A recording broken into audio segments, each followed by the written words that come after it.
요즘 시국이 어수선합니다. 탄핵 정국이 계속 이어지고 있는데 저는 갑자기 이런 생각이 들었습니다. 2016년 박근혜 전 대통령 탄핵 시절에는 부동산 시장 어땠을까 궁금하시죠? 그래서 오늘 이 내용 한번 분석해 보도록 하겠습니다. 박근혜 전 대통령이 2016년에 탄핵이 되었고요. 2014년에 노무현 전 대통령이 또 탄핵 정국에 휘말리기도 했습니다. 그 이야기 한번 해보도록 하죠. 지금 생각하니까 요즘 이제 여러 가지 일들이 많은데 박근혜 전 대통령 시절하고 노무현 전 대통령 탄핵을 보면 이게 탄핵감이었나 하는 생각도 좀 들게 됩니다. 노무현 전 대통령은요, 2004년도입니다. 집권 2년 차에 이제 했는데 공직선거법 구조를 위반했다는 이유로 그때 지금의 민주당, 국민의힘이 연합을 해서 탄핵을 합니다. 노무현 전 대통령이 열리는 우리당이라는 당을 또 만들었거든요. 그래서 약간 왕따 같은 걸 좀 당했습니다. 당시 지지율이 생각보다 높지 않았습니다. 33.5%. 지금은 노무현 그러면 굉장한 대단한 정치인이잖아요. 진짜 제가 생각해도 진짜 이런 혁신가가 필요하다고 생각을 하는데 그 당시로는 인기가 굉장히 적었습니다. 양쪽에서 협공을 받았거든요. 진보도 아닌 보수도 아닌. 노무현 전 대통령은 그래도 양보도 하고 타협도 하려고 하고 여러 가지 국가와 민족을 위한 노력을 저는 많이 했다고 높게 평가를 하고 싶습니다. 물론 성과를 많이 내지는 못했습니다. 이게 정치적인 벽에 부딪혔기 때문에요. 탄핵 찬성 여론은 30%밖에 되지 않았고 70%는 반대했다는 얘기죠. 당연히 불인정이 됩니다. 헌법재판소에서. 그 당시에 헌법재판소는 보수 법관들이 더 많았습니다. 그럼에도 불구하고 인정되지 않았습니다. 그때만 하더라도 이 정도의 정치 논리, 정치판이 되진 않았는 것 같습니다. 박근혜 전 대통령 시절로 가죠. 2016년입니다. 노무현 전 대통령 시절 에피소드 잠깐 말씀드릴까요? 2004년도였잖아요. 2004년도. 그래서 우리 애들이 어렸어요. 그래서 일단 저도 참 철이 없죠. 이게 탄핵 정국인데 청와대 견학을 갔습니다. 애기들 데리고, 꼬맹이들 데리고, 잔디밭도 구경하고, 파란색 지붕 청와대도 구경할 겸 갔는데, 안내를 해주는 청와대 직원이 울컥했나 봐요. 대통령이 그 직무 정지가 당했으니까 울컥해서 관람 온 사람들한테 노무현 대통령님 힘내십시오 한 번만 외쳐달라고 해서 우리 애들하고 같이 노무현 대통령 힘내세요 한번 외쳤던 기억도 납니다. 그 힘이었을까요? 아무튼 탄핵 불인정되고 그 후에 했는데 물론 나중에 이제 또 불미스러운 일이 또 있기도 했습니다. 박근혜 전 대통령 오늘 우리가 분석할 내용입니다. 노무현 전 대통령은 탄핵이 불인정됐기 때문에 2016년 겨울이었습니다. 집권 4년 차에 탄핵이 됐는데 직권 남용, 공무상 비밀 누설, 뇌물로 탄핵이 됐는데 지금 생각하니까 아니 뭐 내란도 아니고 이 정도 가지고 탄핵이 됐나. 뇌물도 직접 받은 것도 아니죠. 제3자 뇌물 최순실 지금 깜빵이죠. 이 받은 건데 이제 걸어서 같이 들어갔습니다. 지금 생각하니까 박근혜 전 대통령은 살짝 좀 억울했을 것 같기도 하다는 생각도 듭니다. 아니 뭐 계엄을 한 것도 아니고 뭐 그렇잖아요. 직접 뇌물을 받은 것도 아니고 이 정도 사유로 물론 법에 걸면 걸리겠으나 그렇습니다. 당시 지지율은 4%, 보수들도 다 포기했다는 얘기고, 그때 최순실 때문에 뭐 국정 논란, 농단 이래서 뭐 난리도 아니었죠. 탄핵 찬성이 81%였고요. 헌재도 결국에는 분위기를 따라가는 것 같습니다. 탄핵 인정? 이때도 보수 법관이 더 많았음에도 불구하고 탄핵이 됩니다. 탄핵이 돼서 이제 오늘 알아야 될 건 탄핵이 돼서 어떻게 됐다는 거야? 아는 거잖아요. 2016년 4분기 불확실성이 커졌는데 그때 집값이 올라가니까 첫 부동산 대책, 규제 대책이 나옵니다. 11.3 대책, 청약 조정 지역을 지정을 하는 첫 규제 대책이 첫 번째 나왔고요. 두 번째는 미국이 금리를 올립니다. 지금은 금리 내리는데 그때는 금리 올렸고요. 트럼프가 당선이 돼요. 지금 또 트럼프 때문에 난리도 아닌데 그때는 훨씬 더 무섭고 걱정이 되겠죠. 트럼프 불확실성. 거기에 박근혜 대통령 탄핵 불확실성까지 더해지면서 부동산 시장은 안개 전국으로 들어갑니다. 그래서 하나씩 그래프를 한번 볼게요. 당시 매매 가격 지수 동향인데 그래프 요때입니다.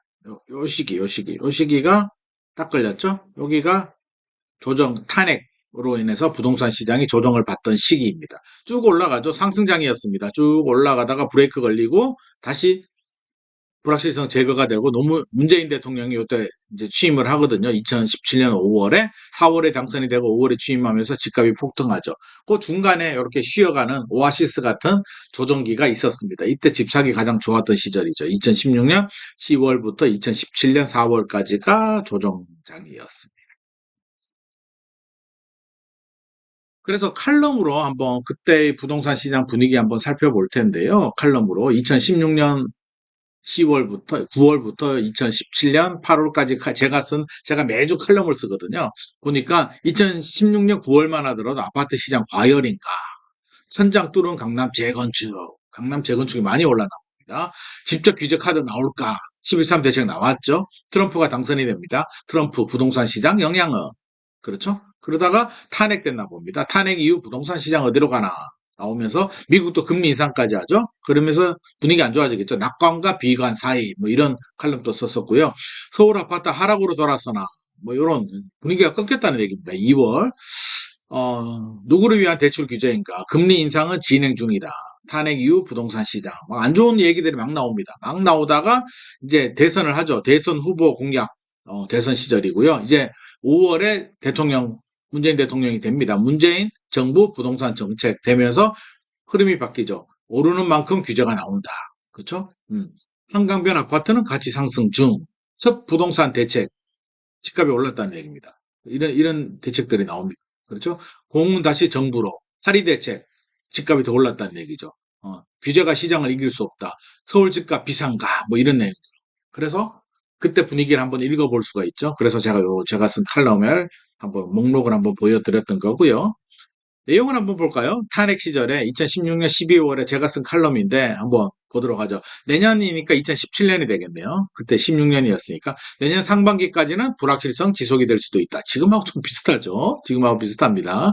부동산 정책은 대통령 영향이 크지 않다. 국정 공백 크지 않을 거다. 조기 대선이 되면 불확실성이 빨리 제거될 수도 있어서 오히려 좋다. 나 쪽집게인가? 탄핵이 그렇죠.